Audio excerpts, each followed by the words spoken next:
You are listening to the Real Men Feel Show with your hosts, Andy Grant and Appio Hunter. Real Men Feel is all about encouraging men to allow and express all of their emotions. Despite what you may have been taught, all emotions do serve you. Real Men Feel is committed to opening up discussions that most men aren't having, but you certainly don't need to be a man to join us. The Real Men Feel podcast is produced live every Tuesday at 8 p.m. Eastern for your growth and enjoyment. You can find more information about the Real Men Feel movement at realmenfeel.org.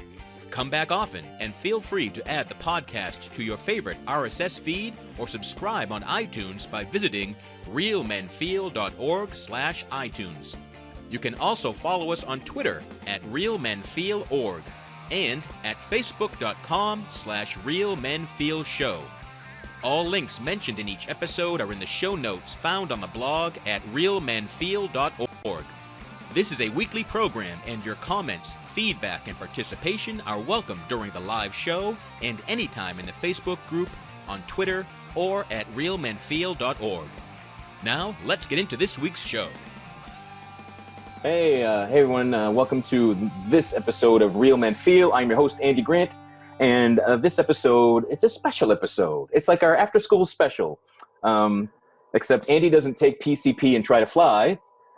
Andy is here alone without Appio for a discussion that was not promoted. We didn't invite anyone else. It's just me talking to my guest, Gabriel De Cristofaro. Hey, what's going on, guys? We're going to talk about your brain on holidays like that, and what do you do about it? So we're going to unwrap the present of our own brain. That's it. That's exactly right. And all the issues you have to deal with, and holiday depression, and too much eggnog, or maybe not enough eggnog. Cool. So if you've been listening to the show, the past year, this most recent summer, if you follow me at all and anything else that I do, my writings at the Good Men Project or at theandygrant.com, you'll know that I don't shy away that I've dealt with depression and suicidal thoughts, and am indeed a survivor of multiple suicide attempts. We've had many shows talking about men, depression, the risk factors, what can you do about it. But this summer, the show was very sporadic. We had, I did some couple solo shows just talking about how shitty I felt. And we're going to go deeper into that. Because we're recording this on December 4th, and November was the first month of 2017 since April that I felt good, that I was actually glad to be alive, not just like tolerating life, not just like getting by, not just like, I wish I was dead, but I'm not going to do anything about it right now, because that's where I was for a long time. And I remembered that Gabriel had been in, a shitty situation, a shitty feeling situation last year, was it? It was last year, and I would say it was well beyond a situation. I would call it a phase. Okay. Right. So shitty situation. You come home, the dog pooped on the floor. Shitty situation, right? Phase. The whole month is like poop colored.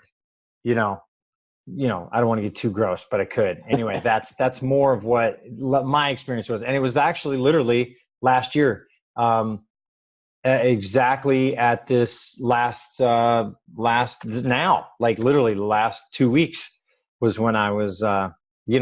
I got locked up. I got locked up. I'll talk more about that, but I want to give it to you so you keep listening.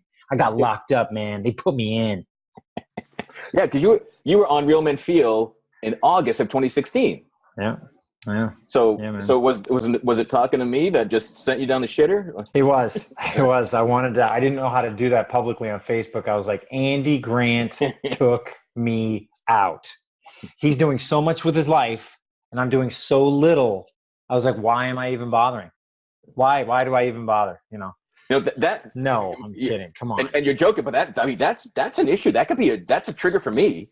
Comparison. When you start comparing, yeah, I always lose in any comparison.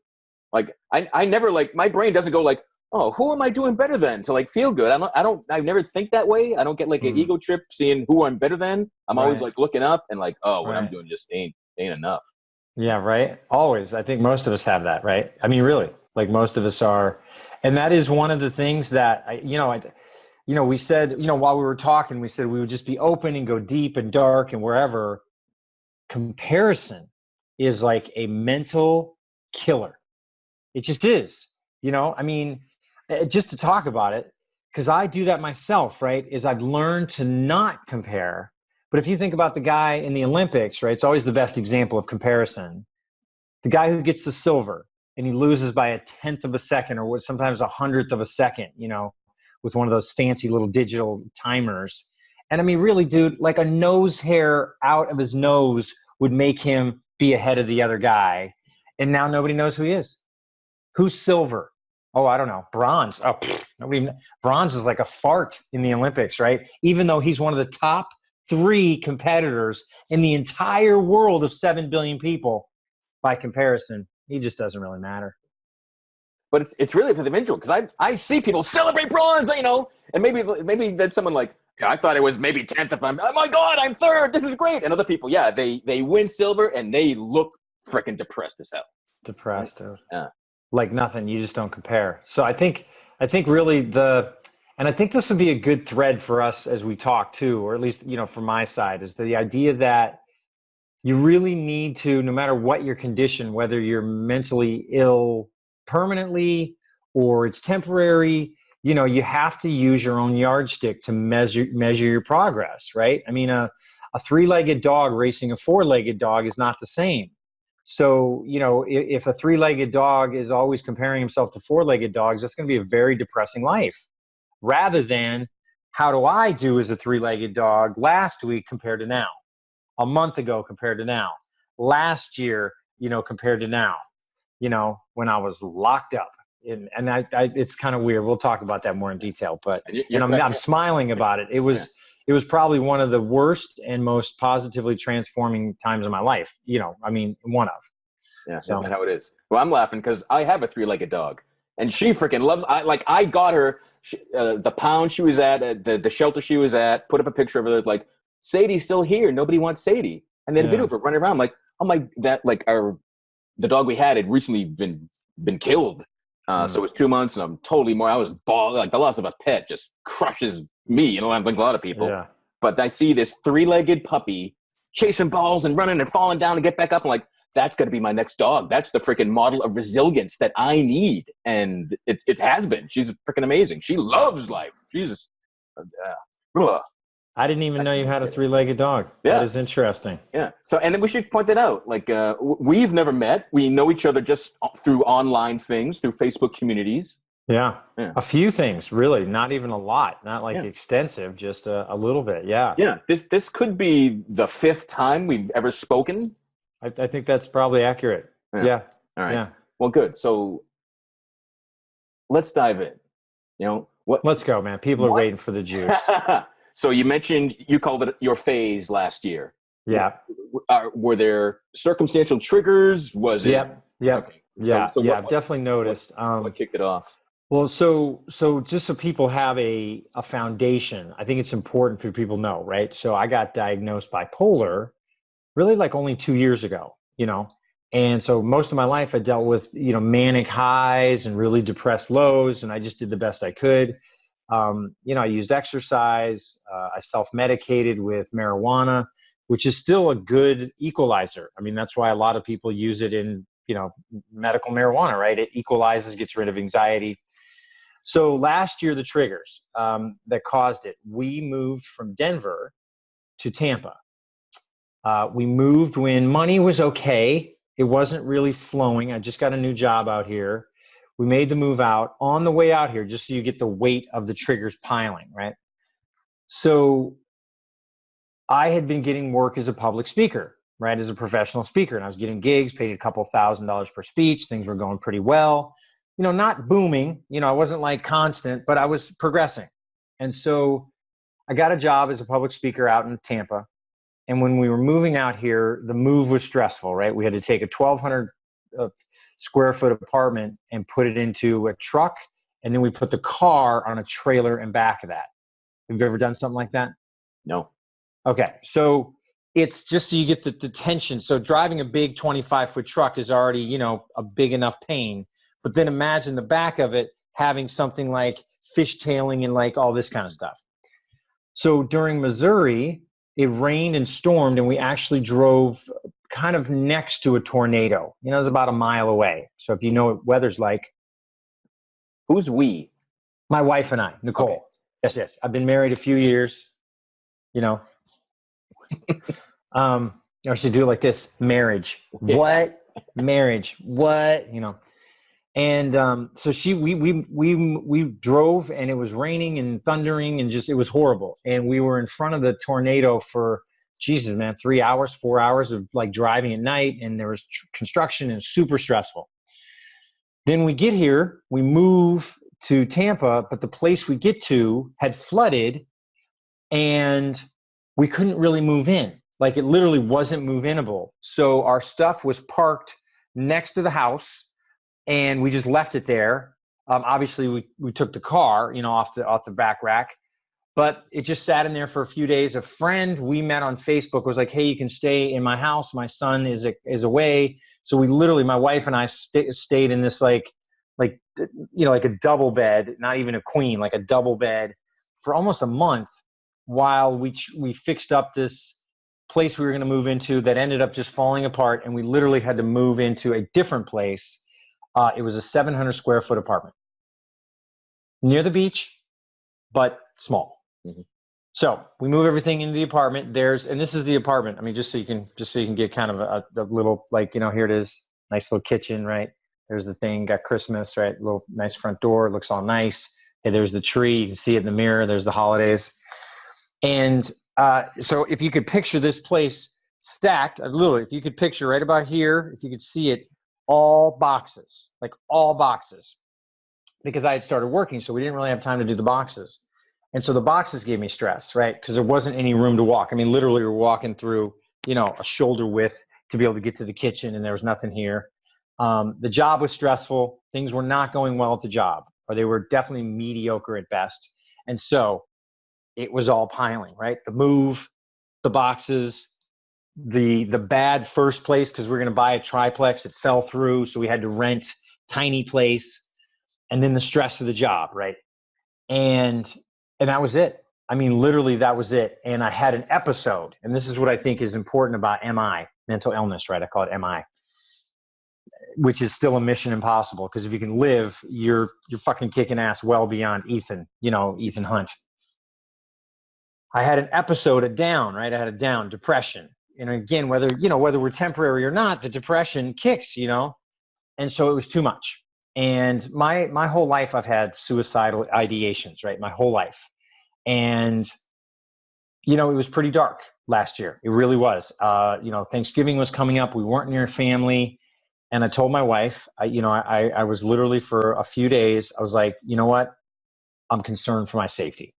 I literally was like, I'm concerned that something, I'm going to do something. Like, I'm really not, and I just was crying, and it was very dark and depressing. And so, you know, she didn't really know what to do. I mean, what do you do when somebody says that to you, right? I mean, really, what do you do to that person? Do you hug them? Do you lock them up? What do you do? And she goes, I don't really know what to do. And I said, yeah, I don't either. And she goes, I if it's okay, I'm going to call somebody. And I was like, yeah, you probably should do that. Was this the first time that you had an episode in this relationship? Okay. No, we'd been together a few years actually. So she'd been through a number of episodes of like this and that. She was the one that encouraged me to really go get diagnosed and take some tests and help me go deal with that, you know, because I think most people in MI are like, you know, especially men, right? You're like, I got it, you know, I'm going to punch through. And so this was one of those, you know, she was like, okay, I'm going to call. I think it's important to note she asked for my permission to do it. I don't know if that's always the best situation. Some people may not have the wherewithal to be like, yeah, that's a good idea. But I appreciate it. She's like, if it's okay with you, I'm going to call. And I was like, yep, that's a good idea. So they came, you know, police came to my door, knocked on the door, you know, it was voluntary, right? It becomes a voluntary, but they still, as soon as somebody's life is potentially in self-harm, they got to handcuff you. They got to take you in, right? So they take you, they handcuff you, you walk out the door, totally humiliating. They put you in the back. And by the way, I don't care how loose they make them. Handcuffs always hurt. Always. It doesn't matter, man. And then they stick you in the back with the stupid plastic seats where I'm sure some guy shat himself because he had a drug OD. You know, that's just disgusting. So anyway, they took me to ER. At the hospital, they locked me to the bed, right? They had to lock me to the bed because, you know, for anything like that. Very nice. Staff was very nice. It was nice as it could be. And then they put me in the lockup in ER until they could get me a bed. They call it a bed. You know, if you go to a behavioral health center, that's the nice way of saying it. Really, though, it's the loony bin. It just is, you know. I know it's rude to tell people that, but that's what I call it, right? And so I had to wait there, I don't know, like a day and a half. And what was interesting is when I was in there, some of the other people made me feel concerned about my safety from them, right? So again, comparison, got to be careful. But in that instance, I was really like, man, I know I'm depressed. I got an issue. I have a problem. I need to deal with it, but I'm not that bad, right? I'm just not. So anyway, they took me to the ambulance. They put me in the back of the ambulance, took me to the health center. And, you know, I spent a week there in that center. You know, it was a week of, you know, group, you know, crayons, drawing on stuff. You know, what do you think? You know, talking to people. That's where they put me on meds.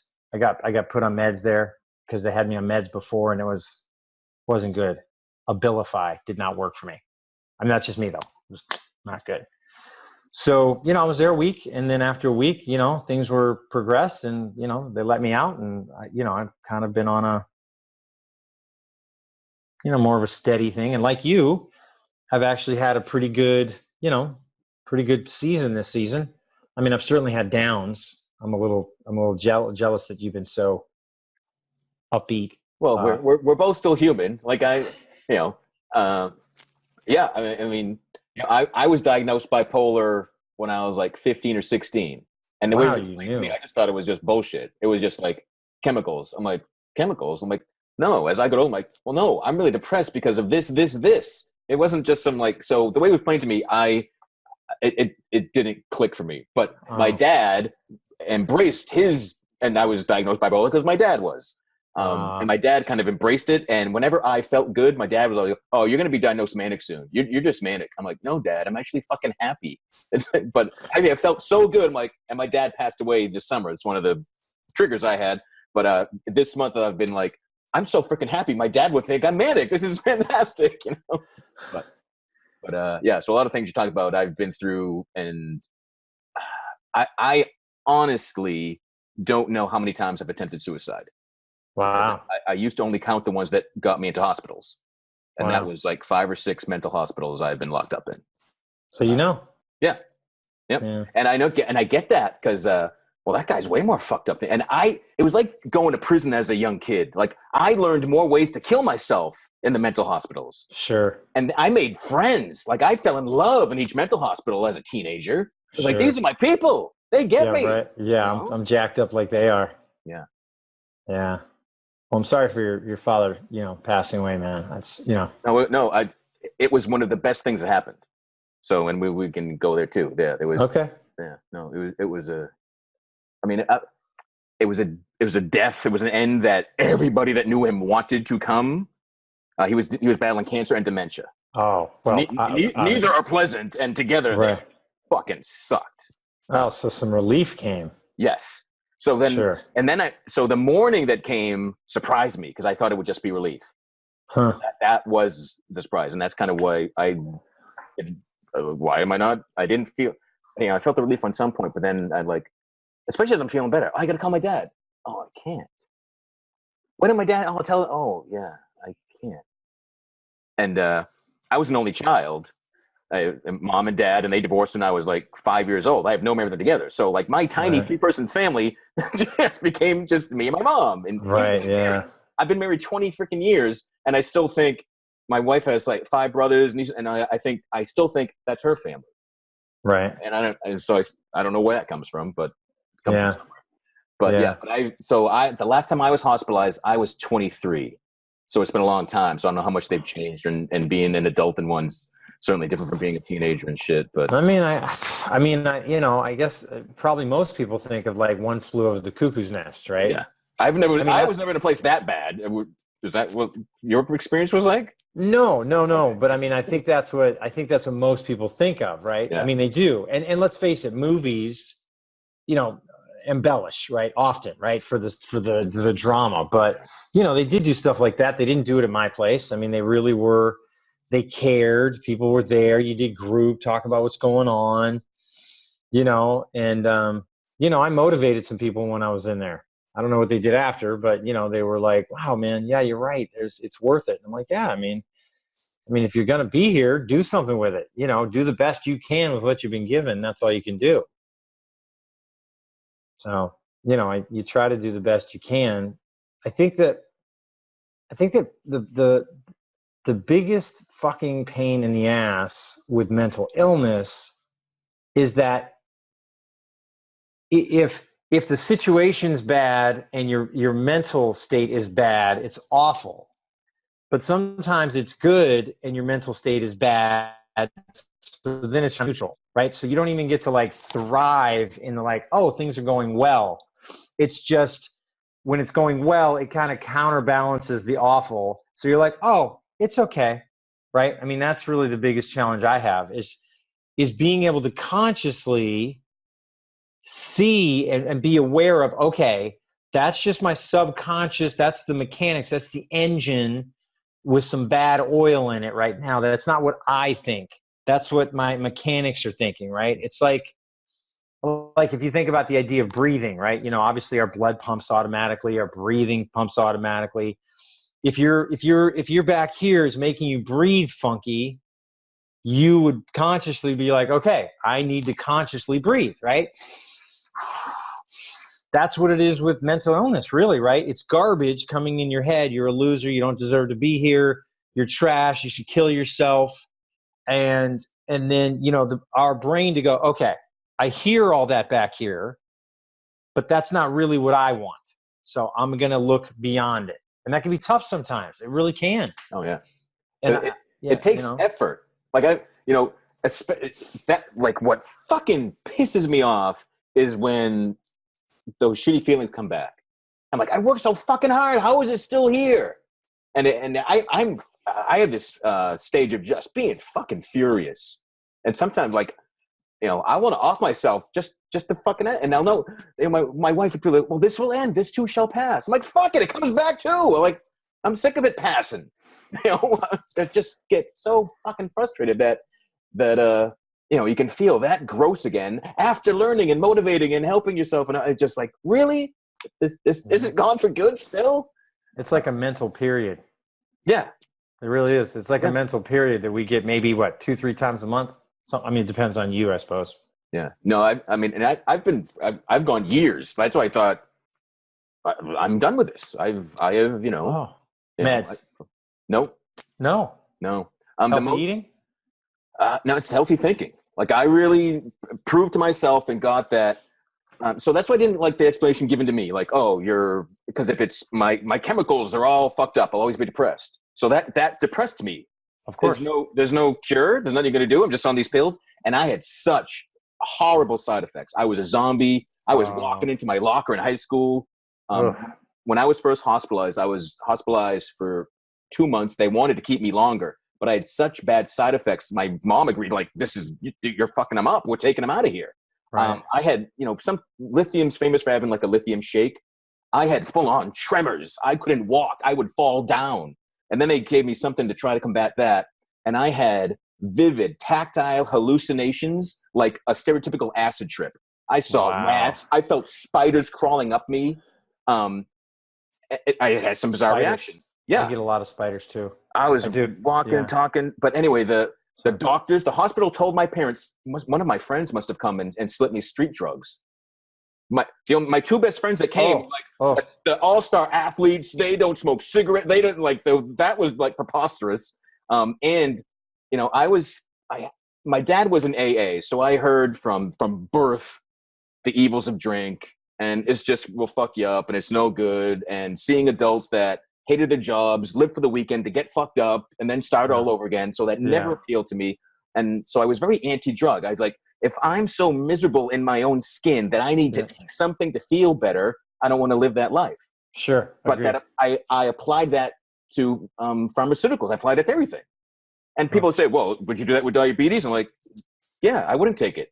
And yeah, if I have cancer, I'm not going to do chemo. Like, that's just how I've thought from day one, right? Sure. Yeah, and strategy. It doesn't mean it doesn't work for you. Doesn't, but yeah, there's definitely a stigma around meds. But anyway, this most recent time for me, it began April and May. I'd been laid off from a job last August, right around the time that we were on Real Men Fail. So out of the blue, surprise, shock, but all right, I got savings, it's fine. Was collecting unemployment, fine. So in April, I learned that unemployment really ends. I thought, well, there's extensions. You just like, no, this is your last check. Oh, fuck, I didn't know that's how it worked. So now I really start looking for a job instead of just half-assed looking for a job. Right. I'd also found this coaching group. I won't bother mentioning the name because it was fucking bullshit. But they said they had military contracts and they had a system that insurers would pay for. And they were looking for thousands of coaches to come get trained and certified. And they would give you as many clients as you could take. I was like, this as a coach, that's the dream. I don't have to market you. Feed me clients and I just talk to them. Yeah. So I fell for that and they kept me going like, Andy, you're so good at this. You're going to be in charge of the East Coast. But it was vaporware. There was nothing there. But I got strung along. Yeah. So I stopped marketing my own services. I focused. I believed this whole thing was coming. They kept having dates. Clear your calendar. It's going to start October 1st. Clear your calendar. It's going to start November 1st. It never fucking started. So that sucked. And my stepmother died last September. And we always thought my dad would die first. My dad had been battling cancer since he was 65 for 8 years. Wow. I can't do depressing math. Yeah, depressing math. That's battling cancer and dementia. And I remember it was 12 years ago that he called me because he didn't know where he was. And he was told, his doctor just told him that your brain's shrinking. And he'd been on lithium from age 20 to age 65. No, like one of the first people doing that. So they thought, wow, it might be all the psych meds you've been on. His brain was shrinking and getting smaller. It wasn't Alzheimer's, they just called it a generalized dementia, but really guessing at causes. So he had a prolonged, a slow period down and then got cancer as well and 5 different spots in his body by the time it was done. Anyway, we were sure he would die first. My stepmother would then have her relief, but she got so sick of dealing with him. She committed suicide in the slowest way possible. Sure. This was a 74-year-old woman, had not seen a doctor for at least 25 years and was sick. But she said, nope, doctors suck. Don't trust them. If we were out to dinner and she went down, we were under strict orders. You don't call the EMTs. You don't let anybody revive me. Like that's what she was the most suicidal woman I've ever met. Wow. But took no concrete self-harm action, but never did anything to help herself. Sure. So it was a really passive-aggressive suicidal. Right. Yeah. So that was fucked up. But we thought she was going to be the one to live the longest, but that didn't pan out. So my dad's got dementia. He forgets that he's sick at all. He keeps trying to drive cars. Then he gets lost. We had to I will laugh telling these stories because you have to. He was on his own street but didn't know he was, and he was driving because he's a big guy. He still had motorcycles. His fucking love of life was driving and riding bikes. Sure. When he couldn't physically get on a motorcycle, he bought a trike, and this big fucking Harley trike that cost more than most cars do. All scraped up, hitting freaking sidewalks and because it was learning to ride all over again. It steered really different. Sure. It's all scraped up from gas pumps and at the gas station. He just scraping everything left and right. But so he's on his own street. It's night. He doesn't know where he is, and he stops and asks some kid, "Hey, can you help me? I'm looking for and says his address." The kid's like, "Well, it's right there, sir. It's literally just down the street." You're like, I don't. Could you just get in and show me for sure and help me get there? Because no, I'm don't talk to strangers, don't get in the car, all those triggers. Yeah, right. Yeah. So my dad takes out his wallet, tries to offer this kid money to get in the car with him. And the kid doesn't. And the kid's freaking out and just says, it's right down there, and walks away. So my dad goes and, does finally recognize his house, and he gets home fine. But the next day, people knock on the door. Who lives here? My son was terrified that there's some, molester. So I had to tell them the story and talk to the police and let them know his state of mind and stuff. And the police would tell us, like, do you think you should be driving? I'm like, no, but that's your job. So he had like 5 accidents. One accident was hitting a police car, and it took years before the state finally took his license away. Wow. But then he would forget, and he'd try to go to the garage. He'd try to get on his motorcycle. He'd fall down. He'd hurt himself trying to get his leg over a motorcycle, but wouldn't let us sell him. And it was, it was like picking your battles and trying to let this guy have some sense of life and freedom, because that was the big thing for him. But how were you during those episodes? Like, how were you? How was that for you? It sucked. The whole, accept what is. So I never lived with my dad. We didn't have a father. My dad wants to be my best friend. And one of the things we can share together is mental illness. So he was glad. He's like, let's go to the bipolar meeting. And I'm like, and like that was one thing he thought we could share. And not a thing I wanted to share with anybody. Sure. Yeah. And again, he was in AA. When I was a kid, I was like, we can't even go to a bar. I can't even have a drink with my dad. And, I was like, you suck, when I was furious. Like, why did you fucking have me? If all you can pass on is AA and bipolar gene, like, what the fuck are you doing having a kid? But he was 20 when he had me. He was a fucking kid. And he grown up, and this like all like set the. I mean, I'm sure I came in predisposed, and that's the best way I can accept mental illness. And like, all right, I get it. I'm wired. I'm more likely to be depressed than someone else. Yeah. But he would always say things like, high school is the best year of your lives. The high school is the best. Then it's all downhill. I'm like, oh. And they're not telling him adult. Well, he had just gotten out of high school. He's in college, gets his girlfriend pregnant, gets married, has a kid, works 2 full-time jobs, and tries to keep going to school. I'm like, yeah, that would make high school seem like fucking A-okay times, right? But he's telling me this. I'm in elementary school. I'm not liking myself. I'm not liking my life. I'm this fat kid. I'm smart. It's not cool to be smart. So I pretend to be dumb and just to have friends. And I'm the kid that will do anything on a dare to get you to like me, which made me very, very unpopular with the people I was there to do shit to. Sure. And I'm thinking, so high school is the peak? Well, right now it's kind of really shitty. So when I was, I can remember when I was in the 5th grade, I decided I would kill myself by the time I'm 18. Wow. Like, if high school's the best, why the fuck go beyond it? Yeah, why keep going? Made no sense. Yeah. Yeah. And I was in this blue collar industrial town. Again, most adults I saw talked about how much they hated their jobs. They would just get fucked up on the weekends. And my dad told me how bad that was. And that, I'm seeing people brag about partying, and I'm being taught that, nope, that feels horrible. That's a dead end. It goes nowhere. I was like, I felt like there were no options, and why do this to myself? Right. So my first attempt was at age 13. And as soon as I was terrified. Like I made the attempt. I tried to OD, and almost as soon as I had done it, I was like, oh my God, no, I want to live. Like, I want to live. No, this is what's wrong. No. And then I went crying and told my mom what had happened.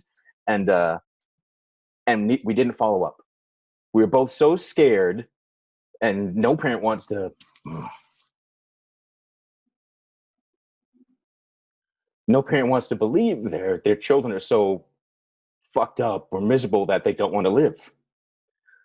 So we just acted like it didn't happen. Wow. So it wasn't until I made a more serious attempt, and an ambulance was called, and I was in a coma for a couple days. Wow. And when I woke up from that in the hospital, I was pissed. I was pissed that I was alive. Oh. So, there are the people that, try and then, oh, I'm alive. Oh, and it's one attempt and they see the light and having a great experience. And I was like, fuck, I can't even do this right. Right. I'm not failing and having a good experience. I'm glad that I failed. I'm just fucking failing. I can't live. I have no idea how to live. My attempts to die are not working. I've tried it multiple times. I'm hospitalized for weeks and months at a time back then. Insurance companies were great back then. You could be a kid and be locked away for months and months and months, which they gladly would have kept me. So I come out, don't know what to do with myself. I was ranked 4th in my high school class at this time, but I'm terrified that it's all bullshit. I'm sure that I'm just king of the idiots. I'm just the smartest of these fucking morons. If I go to college, I'll be seen for the fraud that I am. And, I had scholarships, and I only applied to schools when my parents would make me. I only filled out applications if they didn't have an essay. So I took the weakest, most half-assed way, but I got scholarships to every place I applied, but I didn't go. I remember the first day of what should have been my freshman year, and I was accepted at Clark University in Worcester, and they were calling and emailing, and we're so excited they gave me a door. I'm like, I'm not going. But no one believed me. And I think my mom just refused to believe me, hoping that I would change my mind. So everyone was set. There were no bills to pay because I had a full boat, but I accepted it, but I'm like, I'm not going. No one believed me. So I had 2 years of kicking around, and eventually I did go to college. There was a state school, University of Massachusetts, that they sent me like, and just defer, maybe next year. And I did it twice. And like, that was the best thing for me. I had 2 years to pretend to be an adult and realize, and I would ask people, I would ask doctors, and I was hospitalized 3 times between high school and college. And, people would give me tests and go like, we should be sending you to Harvard. We should, but you're so smart. Why are you doing that? I'm like, I'm so smart. Why do I don't fucking give a shit about anything. Yeah, right. But doctors told the best advice, what made me go to college, because I was like, well, what's the point? No one uses it. But this woman told me, the point of college is to prove you can do something for 4 years. That's all. I was like, oh, well, that's the best reason I've ever heard. I'm like, all right, it's just to show you that I can do something and stick with something for you, right? I'm like, all right. So I ended up, and I went to UMass because I had a bunch of friends there. It was safe. I knew a lot of people, and I got there. And the classes were freaking easy, and I was like, wow. And this time I'm like, geez, maybe I could have gone to Harvard. What would have happened then? But I'm still friends with the guys I roomed with and shit. So it all, everything has worked out, and there's all sorts of cliches about that. And I think not that you've said the cliche, but that of the shit times of being hospitalized ends up being horrifying and liberating and learning and growing, and like, I wouldn't change anything. Like, it fucking absolutely sucks in the moment, and it seems like it's never going to end. But then when the little bit of perspective in time, like, wow, yeah, that was a good thing. Yeah. So there you go. Yeah, there you go. I feel like I did an hour and a half soliloquy here. You did. You're in a good place. You are manically high. That's good. You're on an upside. That's good, man. At least that's the way we look at it, right? Would you rather be down and depressed, or would you rather be manic and happy? I'd rather be manic and spazzy and be like, yay, life is so amazing. Look, I have Cheerios. Yay. Yeah, my dad would have manic periods and just not sleep and like launch 3 different new entrepreneurship businesses in a weekend and stuff. And I'd be like, oh my God, he's just all these weird interests. And I didn't, and I thought too, like, I guess that's, I mean, if you're going to be sick, I guess that's the best sick way to be. You get all this stuff. Right. But then he'd crack, his manic periods didn't last long at all. So it was almost like a lot of smoke and mirrors, and then the crash, and nothing would happen. And I, as a kid, even as a young adult, would judge him. And I think, well, you had all these great, what the fuck? Why didn't you follow through? And so I judged him really harshly because I didn't understand it all. Now, do you get it though? Oh yeah. But because I didn't see him, I saw my dad, 4 hours every other Sunday or something. He did not have a good relationship with his dad at all. His dad was physically abusive. So my dad always wanted to be my best friend. And I was like, well, sometimes I need a fucking dad just to, don't do that, do this. And I'd never, so just a weird collage of experiences. But some people support. Yeah. Let's talk about some people support.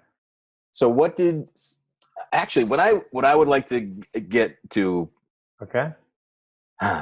when you told your wife, "I don't think I'm safe," and you gave her permission to call someone, Mm. do you remember like what was going on in your head? Was there one thought? Was there what proved to you that, wow, I'm at this dangerous place for myself? Because the ideations, right? The ideations, as they call them, suicidal ideations, the idea of the act of were repeating with such consistency, right? It's different than, and I don't think everybody does, because I think I've seen people on Facebook, whenever I mentioned it, were like, oh my God, I can't believe he said that, Not everybody thinks that, but I think a lot of people who are broken by something in life, right? A layoff or a breakup physically, or there's a, medical news or something, you're like, man, maybe I should just, take it off. I think everybody has those, right? They're like, it's an A-B. Yeah. A, keep going. B, choose out. A, keep going. B, choose out, right? And I think there were so many repeating choose outs, and I felt so unworthy. I do think that's the worst for people with MI. I do. Is that when the experience in life, when the situations, you had said earlier, situations, and I said phase, right?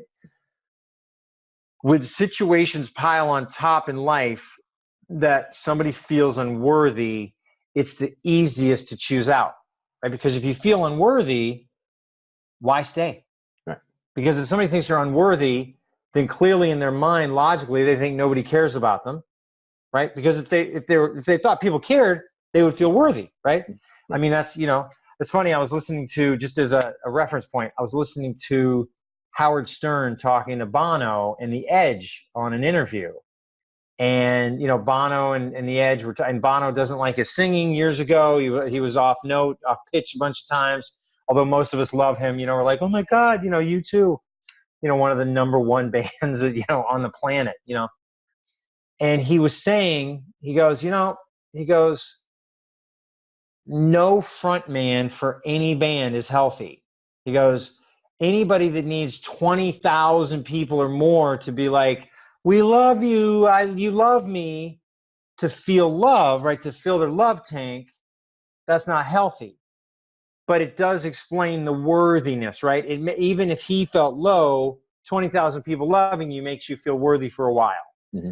So I think feeling worthy is important. We were talking earlier, before we started, what are some of the anchors? And I think it's important to have ways to feel worthy. I just didn't feel worthy. I mean, I felt so bad that I was constantly having these episodes with my wife, and she had to do, heavy lifting, and, oh my God, is he going to choose out now? Is it time? Because my mother did choose out, right? My mother chose out when she was 8 and failed. And that was the first time I'd ever dealt with any kind of suicide, like real suicide, and I found her when she had not succeeded. And then she succeeded when I was 23. So what is that, 15 years later? Yeah, 15 years later, right? So not only did I have some thoughts, but I have a heritage of it, right? Yeah. I mean, it's like dad who runs a bank and the son's like, hey, I'm going to be a banker. You have a parent that's like, oh, I'm suicidal. Then that strategy, because really suicide is a strategy, isn't it? Yeah. Yeah. Right. And like people that don't get it, it's because they've never had the thought. It's never been an option to them. And that's why, like, well, how can you possibly think that way? I'm like, well, you haven't, so don't worry about it. I'm glad it doesn't make sense to you. Don't try to understand it. Right? Yeah, don't think about it. But it is just a strategy. I mean, it is, right? It's just like a guy who goes, oh, I'm going to go to college. That's my strategy. And they work to go to college, and they do everything they can, unless they're like a brainiac like you and they get a free ride and waste it and just poop all over it. But, hey, man, people make choices, dude. I like a good poop. Yeah, right. So, and in the moment, I was planning. Now you've done it, so you understand it, right? But it was the state of mind of actually planning. How would I do the act? What would I do to unplug me? Like, what would that be? And it became so vivid for me I was concerned. I didn't think I was going to be able to do anything. So you were having the suicidal thoughts, but you knew you wanted to be alive. I mean, I did. I mean, yeah. I mean, I felt like, it's kind of, I don't like saying it this way, but in the hard line of things, it's like, okay, fucker, choose in or choose out. But if you're going to choose in, fucking choose in. Don't do this little wavery thing like, I'm going to choose out. Watch, I'm going to do it. Like, either fucking choose the fuck out, but you don't want to do that. Do you really? No. Then you got to grab some lines. Like, you got to grab, some, life preservers. You got to really make sure that you're not going to go underneath when this part of the brain takes over, right? Because that's really what it does. It's like over here, it's like a big black shield kind of comes over your conscious mind. Yeah, right? Yeah. You can't see hope. You can't see possibility. They're all gone. And then you're like, oh, fuck it. But I don't know what it is, man. I mean, I don't know that I've done anything exceptional in my life per se. I've certainly had some great moments in my life. I've certainly gone for it in a lot of ways. I don't know, man. Maybe I'll do something, in 10 years or 5 or 20. I don't know. But right now, I just feel like an average guy that's just, staying on top and not drowning, from life, right? Trying not to drown or not drowning specifically. And so that's when I just did my best to really kind of go for it, just to really start. I mean, I've always gone for it. That. As bipolar, we always hate life, and then we relish life, right? You get that? Yeah. Yeah, right? It's awful. I hate it. I hate you. I hate me. I hate this. I hate technology and car. It's just a bunch of shit. And it just becomes this big hate thing of poop in life. But the other side is this super dreamy, I can do anything. Anything's possible, right? Like your father, I'm going to go for it, entrepreneur, and we're just, again, the average person is here, right? They're kind of up in here, and bipolar is here, right? They're all the way up here, but they're all the way down here as well. Like, but we also get the benefit of going here when regular people only have this much room. So here's the top of regular. We get like 45, 50% more up. And if we're smart, we see that, or at least I did. It was like, okay, so it's like a wave. It's like the ocean, right? It really is, right? It's like the ocean. High tide, low tide, high tide, low tide. And what I learned is when that fucking tide is high, it is time to get on the surfboard and ride it as hard and long as you can, because it will drop down here.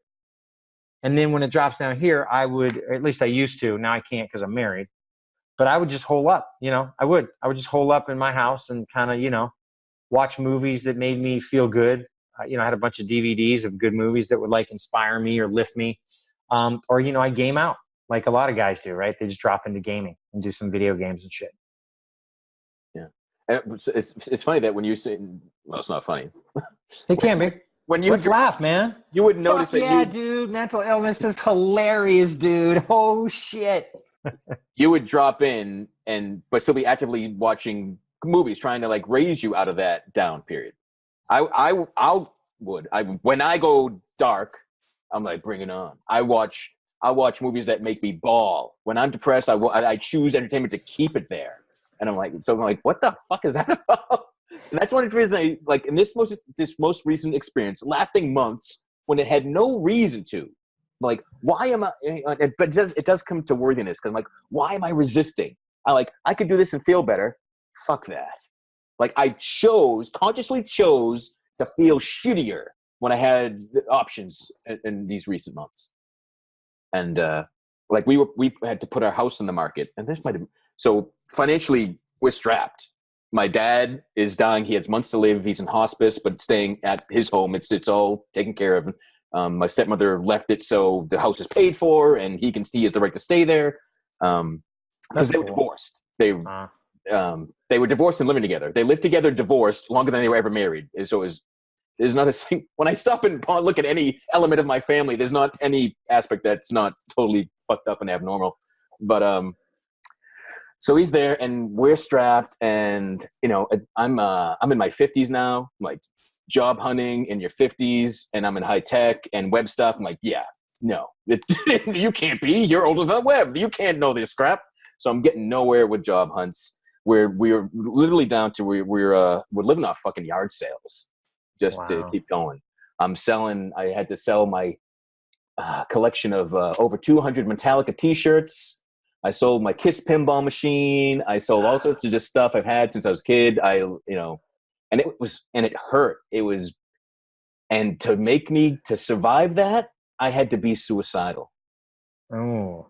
None of this matters. It's just fucking stuff. Nothing matters. It's just meaningless, right? And that's kind of what started my downslide. And I don't know if my wife knows. I don't know if anyone knows it because I just let her lead. When you got to sell that, I'm like, fine. Sell that, yeah, fine. Nothing matters. Yeah, right. You know?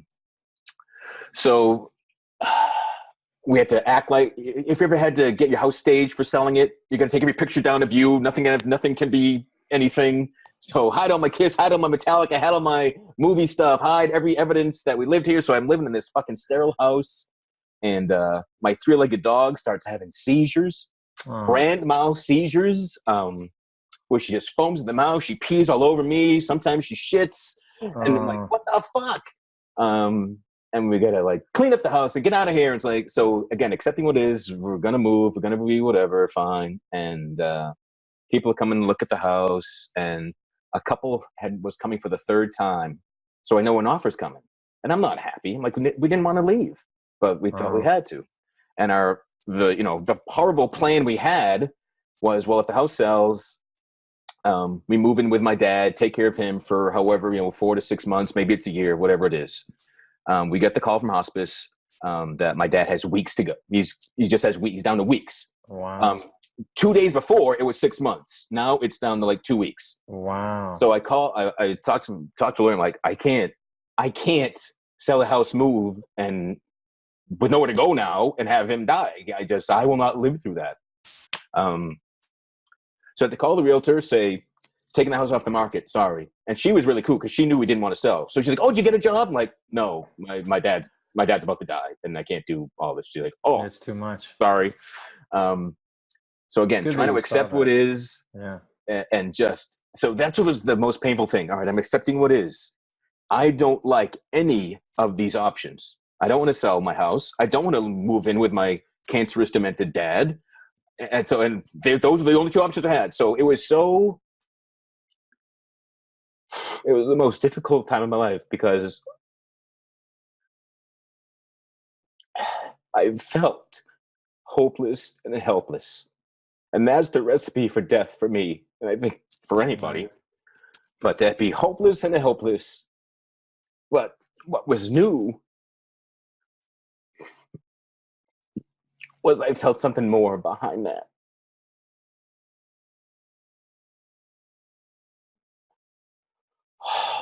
A sense of faith, a sense of something that I wasn't used to, that the fucking crap. When did I start doing this? In 2006, I really started going into spirituality and personal growth and choosing to focus on the best and knowing that my thoughts, my emotions don't control my thoughts. My thoughts can control my emotions.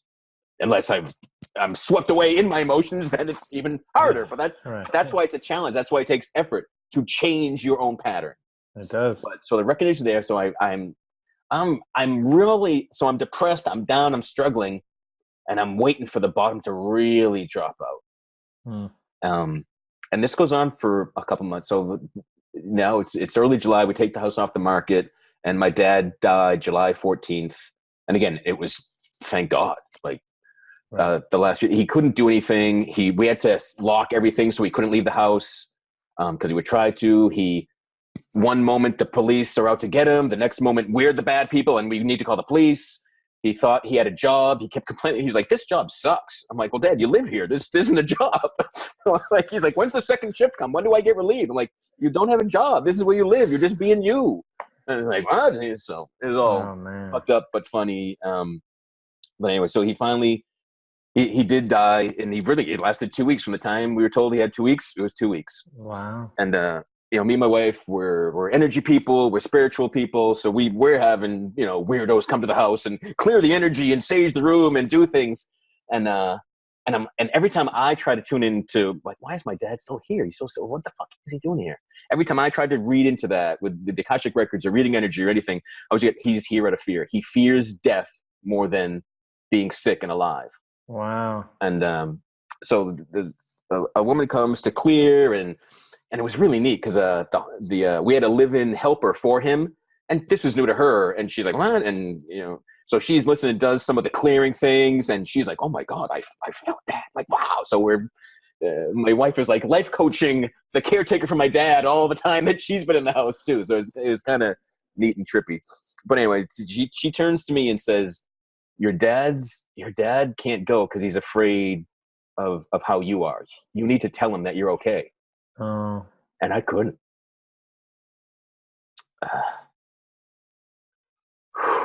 He held on for 3 to 4 days beyond needing to because he was scared about for my condition. Oh.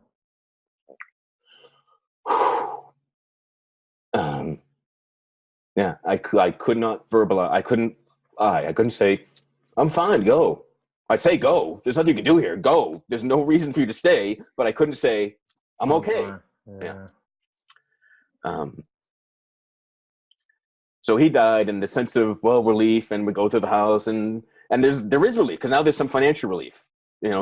Some money's coming to me, and we're selling possessions, and I'm selling the Harleys that I thought I would inherit and happily be riding around. I just looked at them, and I just saw a sick old man who can't ride them. I don't. Right. You don't want those. Yeah. So there was nothing that there's no material things that I wanted that meant something. So so now we've been living on the cash of selling all my debts. Again, we're living off of better yard sales towards the second half of the summer. And I had gone like 10 interviews deep at 2 different companies. And the final interviews are at this same time period. It's late June, early July. And like my dad, I'm like, I'm amazed that you're still talking to me. I'm thinking like, Ball, I feel like I must be an emotional mess in these job interviews, but somehow I'm like, yeah, let's talk marketing. This is fucking fantastic. Dreams come true, like, yeah. I love being part of the team. You know it. I'm here for you. Yeah. I don't know. And I didn't really know if I got offered a job, but anyway, my dad passed. I couldn't have taken a new job. Couldn't have done it. So that's like, good synchronicity. Universe is looking out for me, Yeah. God doesn't give you more than you can handle.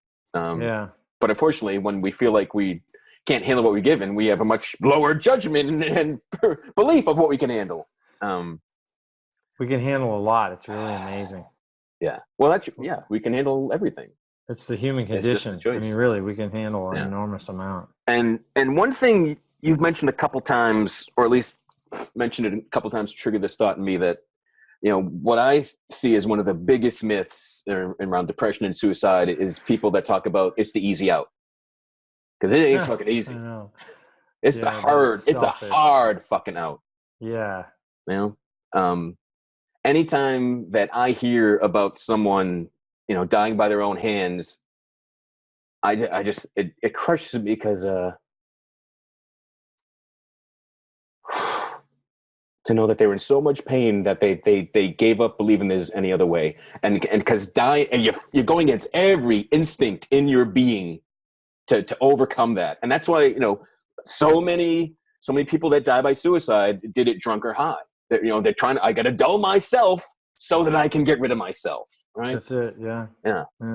So that it's just, it just sucks. But that's what I feel. I feel just like, it just crushes me because, you could have chose something else, and you could have reached out for help, and because that's what it's. Well, speaking of reaching out for help, let's talk about the hotline. Okay. The suicide hotline. Yeah. We both had different experiences with that, and I think if this is a chunk to cover, I think we should talk about this. I think earlier you talked about how you were like, great, it was there for you. You felt supported, right? And I had talked about how when I called, it was meh. It was really like. And this was pre-show, so to tell your whole experience. Yeah. So talking about it, Andy and I have been talking, And, my experience was when I called the suicide hotline, they were certainly kind, but their answer was really like, well, have you done anything yet? What do you mean, have I done anything? Well, have you actually attempted it? So unless I have a razor on my wrist, a gun to my head, a noose on my neck, poison in my system, they don't really do anything. They don't call anybody. They'll ask you, they'll be like, we could call, but there's no reason to call because you haven't harmed yourself. So technically we can't really do anything until you actually harm yourself. And I found that incredibly unsupportive. They didn't guide me to, some shrink or a psychologist. Hey, we're going to set you up to talk to somebody. No, it just sounded like some, I don't know, some like pre-med student on the line trying to be, supportive of people. And I think when we talked earlier, because you said you had an amazing experience, obviously you'll share in a moment. But for me, as much as I appreciate the fact that the hotline is there for people, I'm sure they help people. I want people listening to this, whoever may ever listen to this, to be aware that the hotline is only as good as you are, right? It's only as good as the help you're going to ask for. They're not going to necessarily save you. You're actually saving yourself, right? When you call, you're telling the world, hey, I want an out in, like an in back into life, right? So it's important for people to realize you're the in back into your life. Like somebody could give you a hug. Somebody can give you some meds. Somebody can listen to you vent about something that really broke your heart. In the end, though, you have to choose back in. Always. Never changes. Nobody's going to support your life more than you do. Unless you're a rock star, right? And then 500 people will support you. But even then, not really. They can always listen to a DVD or a download. Really, they don't really need you there to hear the music again. Just to use a very morose example. So that's my experience. There's my nugget on the hotline. I'd like to pass that baton back to you, Andy Grant. Yeah. So what I find the benefit of the hotline, what I tell people they're good for is it's for if you don't think you have anyone to talk to, because there's someone to listen. Yeah, they're not going to act on your behalf. They can't do something to you or for you. But if you've never said out loud to someone else, like, I'm fucking terrified because I feel so bad, or all I can think about is putting a gun in my fucking mouth. That's when I find hotline is fantastic. So I don't know what your expectations were, but I've called the hotline once, and I really thought I wanted to die, yet I knew I didn't want to die. But because henceforth you called, right? Really. So through my teens, the last time I was hospitalized, I put myself in a hospital before I tried anything, and that was momentous. I've never done that. I would make a suicide attempt. It would fail. I got help. I thought that's how it worked. Then I realized, maybe I don't have to make the attempt. So slow learner in many respects of life. But so again, it's shit. What was I? I'm in my 40s, feeling really suicidal, feeling very frustrated. Life isn't. I thought I'd be happier. I thought I'd have, whatever I thought, it wasn't. Yeah, your progress would be further along. Yeah, your comparison to everybody else. So I decided I'm gonna. I live in Massachusetts. Gun laws are really strict here. I've never owned a gun. Never been in a house with a gun. Really? Yeah. No. When I've been wanting a gun, I would go, I gotta fucking apply for a test. I gotta take a course. I'm gonna go in this course ball, and then I'm gonna, you're gonna flunk out, buddy. So I've never gone gun shopping when I'm content. I don't want one, and So I'm on top of a building, and I'm thinking about jumping. It's not even. I've gone to this particular building because I think it's high enough. I know I can get access, and the fall will kill me. And I go there because I want an experience. I'm expecting, the clouds to part, the light to come down. I'm expecting some big aha moment that I feel I got to take this action to have the experience of. And I'm walking around, and I'm looking over, and I'm standing. I'm like, all right, just one step, and I'm not having the experience. I'm just like, well, I know I don't want to do this, but where's the big aha? Again, slow learner. It wasn't until fucking months or years later I'm looking back, I kept discovering I didn't want to do this. Wasn't that enough? but it wasn't. It was subtle. I call the fucking hotline and I'm like, I'm standing up here. I want to jump, but I also know that I don't. And then just saying it out loud instead of ruminating in my head brought some relief, brought an exhale on multiple levels. And they're just like, so what do you want to do now? And I'm like, I think now I'm just going to go home. They're like, that's great. I'm like, oh, thanks. I'm like, oh.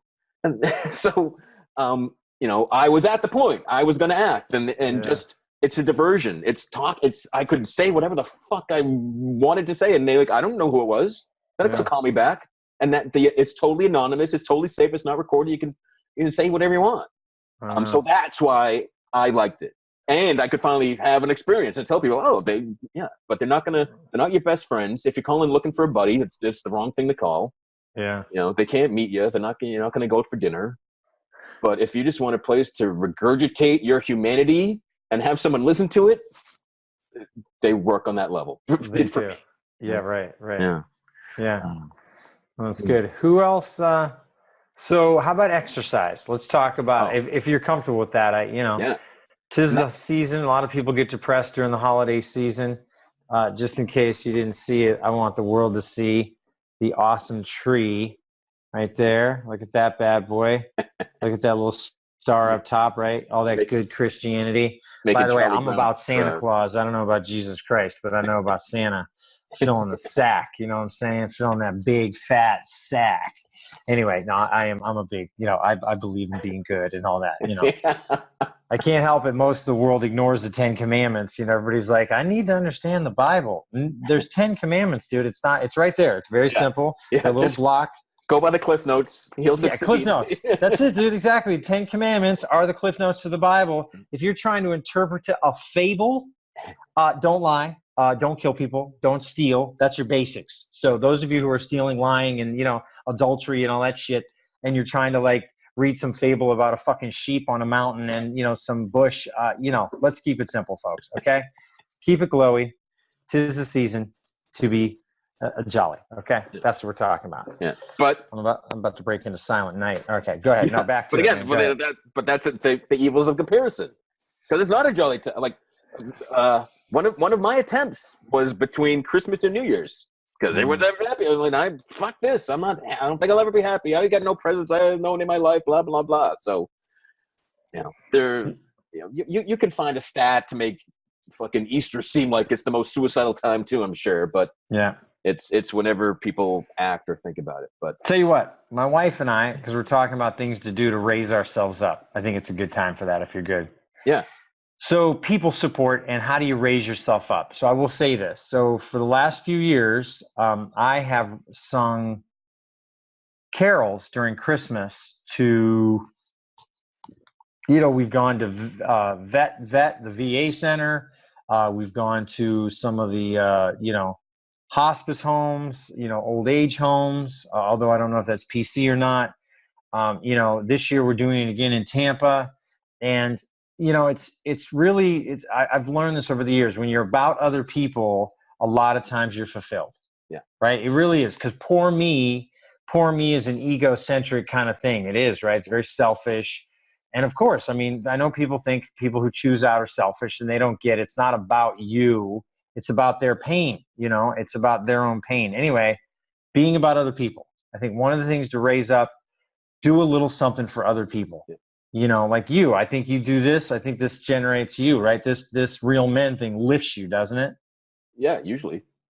Yeah, usually, right? So it's something that is about other people. So I think it's important for your listeners or watchers to say, okay, right, what can you do to help others, right? Really. Now look, if you're drowning, obviously you can't help others. You need to have a foundation of basic living going. But then look, where can you help others? Right? Where can you be about other people? Yeah. So. Yeah. We say, being of service, volunteering with animals, volunteering for other people, helping old ladies across the street with their groceries. All that takes the focus off of you.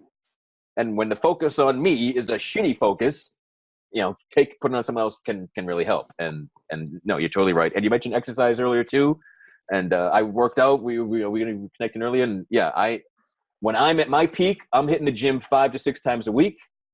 This part of the circumstances of my summer of hell, selling my pinball machines that I didn't want to sell I tried to overpower and overcompensate and pick him up and move him downstairs and rip tendons in my right arm. Left arm was told don't exercise for 6 weeks.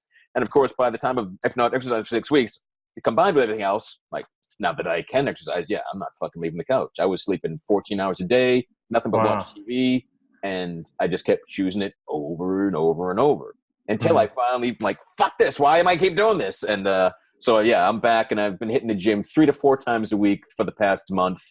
Exercise rocks. I'm gonna get it. If I'm sweating and moving and trying to do shit, I can't think about how much everything sucks. I agree. Exercise is key, man. I don't care who you are. I don't care if you're a regular person. I don't care if you're an MI person. Exercise and water is key. Really being hydrated. That's true too. So many people are sick and they're freaking dehydrated. But they don't know it. Yeah. So the secret, I'll share something I learned from a motivational speaker. I think his name is Maddox. He's a 14-year-old motivational speaker. Gets paid like $10,000 a speech. Him and his father got him reading all these books. But his mantra when he gets up in the morning, he gets a glass of water, he makes his bed, and then he brushes his teeth every morning. And the reason why, of course, hydrating in the morning, always the best thing to do, right? Get water. And making the bed, man, it makes you feel like you've done something. I didn't really get that as a kid. I hated my life, so I hated my bed, right? Rather than being like, oh, I'm doing something, I've accomplished something, it gets the mind right? It gives you a little dopamine. Then obviously if you brush your teeth, people don't run from you when you talk to them, Yeah. And it's the power of rituals. Yep. What do you do? What are some rituals you do that you think help Gratitude journaling, meditation saved my life. I've been meditating consciously, deliberately since 2006. One of the first tools to help me witness my own thoughts. And I wrote a book called Still Here, How to Succeed at Life After Failing at Suicide.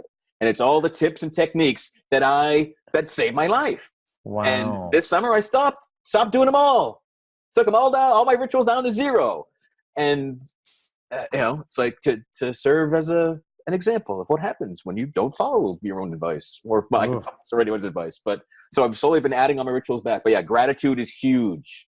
Yeah. And I poo-pooed this. I had so many therapists tell me to journal and to gratitude. And I thought, oh, this is just such a girly little princess thing and a glitter pen. And I'm going to write about how awesome everything is. And fuck that. That's a crock. Until I did it. And everything I do every fucking day that makes me feel good is something I used to make fun of. I know. So if we're telling, I've heard exercise forever, that's bullshit. Yeah. How many times have you exercised in the last month? The last week, the last 2 weeks. I agree with journaling. Grateful is the two. Yeah, I agree. You're all welcome to think anything's bullshit, but base it on your experience, not your expectation or your decision of it, right? Right. Yeah. Exercise, I used to be a gym rat, just working out, benching as much as I could, and every 3 or 4 months I'd get injured. That's right. Screw this. So now I'm doing all the classes. I'm doing all these Les Mills classes. I love freaking combat classes. I'm often the only guy in a class. And a heavy male class, there's 3 of us with 30 women. And it's fucking hard work. And I'm sweating to death and I'm grunting and groaning and it feels fantastic. But it all, the exercise releases the same endorphins that pharmaceuticals do. Dopamine. Right? Yeah. I mean, that's what you're really looking for when you're depressed is to refill your dopamine, right? And it works. Serotonin. Yeah. Exercise is the cheapest, lowest barrier to entry. It is, man. To feel better. Yeah, pay $25 a month for a gym. Just go and get a partner. Yeah. Get a partner. Or hell, you don't even need that. Run, or if you really just fucking get outside and walk. Just walk. Sit in the sun, because I withdraw. I go dark. I'm off social media. I will sleep. When I was sleeping, I was literally sleeping 12 and 14 hours a day, and then I would still take a nap in the afternoon. But it was all I hate myself. I hate what's happening. I'm just going to force myself to hibernate. It's just fucking bananas. But we have so much more power and choice than I'm often willing to accept and claim and use. Right. Yeah. Right. Yeah. We have a lot of power, man. Yeah. So exercise, meditation, journaling, and even I tell people are kind of surprised with this when I speak about my my background and things that worked, I call it like, negative journaling helps too. Like, don't save it, but all the shit in your head, give it somewhere else. Like, everything fucking sucks. And like, you're deathless. Kill him, kill that guy, kill it, and then fucking burn it, throw it away. But while it's all spinning in your head, it's damaging you so much. So get that out too. And then you can be so grateful. I, vented all morning. It gives you something to be grateful for. Then. Yeah, man, get it out. Get that stuff out of your head. Yeah. Yeah, no, that's good. But those are big, and we both have very supportive wives, right? Yeah, we do. Yeah, we do. Yeah. I'll share one story because it's kind of a warning. So I grew up with doctors and psychiatrists and counselors and talking to people, and I kind of thought they were all like robots and tell them whatever, and it doesn't affect them and whatever. My wife told me, I kept trying to make my wife not marry me and to split up with me, and like, no, you don't know how bad it gets. Everything's great now. So this shit's bad. Like, I don't know. But she stuck around, she said, you can tell me anything. I was like, okay. So I did. Yeah, honey, I'm going to go out to that building and see if I should jump to my death today. All right, bye. Yeah. I thought her saying, I can tell her anything, I took it like the professionals. Oh, I can tell you anything. And I assumed it has no effect on you. I treated her this way for years before she finally admitted, you say this, it terrifies me. Because she was afraid, that'll make his depression worse. If I let him know his depression affects me, that'll make it worse. And I was like, so we once spoke together, but spoke at, like, I would speak for a half hour, then she spoke for a half hour, and she talked about that. I was like, I'm hearing this for the first time. Wow. I'm like, what the fuck? Why? You could tell the crowd of strangers how living with me affected you, but you never told it to me. So it was amazing. But so just be wary. If you offer to someone, you can tell me anything, realize you're really catch up. Yeah. My wife got support from friends that she could tell what was going on. Sure. But also, what you do share, it's going to take a toll.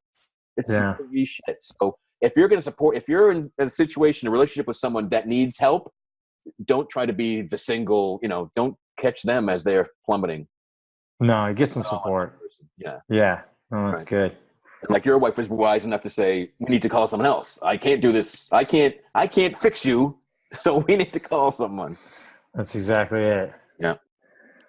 Well, listen, brother, I feel good. You want to maybe a couple other thoughts and we'll kind of wrap up? Yeah. I thought this would be like 20 minutes and we'd be struggle, or I'd want to go for 6 hours. So it's feeling more than longer. But yeah, let's focus on tips and what people can do. If you're a guy out there and you're struggling, and God, I hope you're not, but if you've been listening this far, you might be. And if your negative thinking is really to the point of you're not sure if you want to live, I guarantee that you do, because you've listened to us this long too, right? So recognize you're worth that. it. Yeah, realize you're worth it, right? You're worth it. And, just don't listen to the little gremlin brain, right? It's just a gremlin brain. And, like both Andy and I, we've had awful things in life, but we've also had amazing things happen. We didn't really get into all that, but I mean, I've had so many amazing things happen after bad episodes. And I mean, like, great things, acting jobs and new jobs and finding love and getting married and, taking trips and snorkeling internationally, like amazing things that I, 6 months prior was like, fuck it, there's nothing else to live for. You know what, man? Treasure your life. It's worth living. I will leave you with that. That's what I'll say to you. Cool. I found tremendous value in things, and my decision years ago to share and be public and be open and just rip down the stigma. No one cares what you're up to except us. Like, we're our critic and our strictest judge and all that. And if you decide, I don't care that I'm miserable. I don't care that this happened. I don't care if things didn't work out. And you can decide not to care, right? You can decide, well, I know this is going to end. You can decide to have more faith in yourself. And especially if, it's what I found, well, being miserable hasn't really paid off. Let's try flipping the switch. Let's see how the other half lives, right? Let's fake it till you make it. All these different bullshit cliches that when you actually do them, and feel and have an experience, you might just find that you feel better. So Feel better. exercise, meditation, support groups, men's groups. I'm a big fan of the Mankind Project. Go to their New Warrior Training Weekend. Go to a men's group. Go to a mental health group. Go to, talk to a counselor. Talk to a suicide prevention line. If you don't think you have friends, there's low-cost, anonymous ways. The HR department, if you're in a job, get you to NAMI. You can go to NAMI, NAMI, right? You can go look up them. Yeah. National Association Mental Institute, like mental illness. Yeah. There's a lot of places you can look up for help. So just make sure you reach for it, okay? Yeah. Sometimes the bravest thing you can ever do is ask for help. Oh, yeah, dude. I double that, man. Sometimes the bravest thing you can do is admit what's up and ask for help. Yeah. That's a hero. Right. And that's a man, right? A man isn't, I'm going to punch through all my, no, that's fake. A man recognizes I need help, right? I can't build a house alone. I can't herd 100 cattle alone. Man recognizes when he needs help and is willing to ask for the help and be seen getting the help and feel good about it and all that beautiful shit. Beautiful. Whew. Beautiful. From the bottom of my aching heart, thank you very much, G. A pleasure that you made this time. And for everyone that's made it this far, I trust you got value or else you wouldn't be here still. And I trust you that you have a lot more value to add to everybody in your life as well. So don't cut it short. There is no fucking reason for anyone today to consciously end their life due to emotional pain. Right? It does get better. That's another cliche, and it's fucking true. Yep. It can always get better. Cool. Okay, guys. So this is the last show for 2017, and we'll talk to you again in a brand new year, brand new energy, brand new fucking joy and happiness and all that. And let us know what the comments about this show. Remember the positives in life. Yep. Remember the positives. You rock. You are worth it. Yeah. Love your life, man. Cool. Thank you so much, Andy Grant, for having me, man. You are a shining light, bro. You are my Metallica shining light. Do you understand this? That's the fact, dude. You're that guy. I think it's so great that you do what you do, and really just keep on swinging, man. You're an inspiration to many, and I want you to know, on behalf of me and many people, you are deeply appreciated. Thank you very much. I am buddy. That. Cool. Thanks for listening, everyone. Post a comment, give it a share. Tell me you're sick of me. Tell me that's fucking great. Either way, it's all good. I just want to hear something. realmenfeel.org. Check us out on Facebook. We're subscribe to the podcast. We're on iTunes, Stitcher. You can watch us if you didn't realize you could watch us. We're also on YouTube. So if you're wondering like who are these fucking voices in my head, then you can actually see what they are if you visit YouTube. But thanks again, G. Thanks for everyone, and we'll talk to you again soon. All right. Thanks, Andy, buddy. Love you, bro. Love you too, man. Bye. All right. Bye. Thank you for listening to Real Men Feel. Until next time, visit realmenfeel.org, join the Real Men Feel group on Facebook, and share what you thought of this show. Please give this podcast a review on iTunes, Google Play, or wherever you are discovering Real Men Feel. Reach out to us at realmenfeel@gmail.com. Learn more about Andy Grant at theandygrant.com and Appio Hunter at appiohunter.com.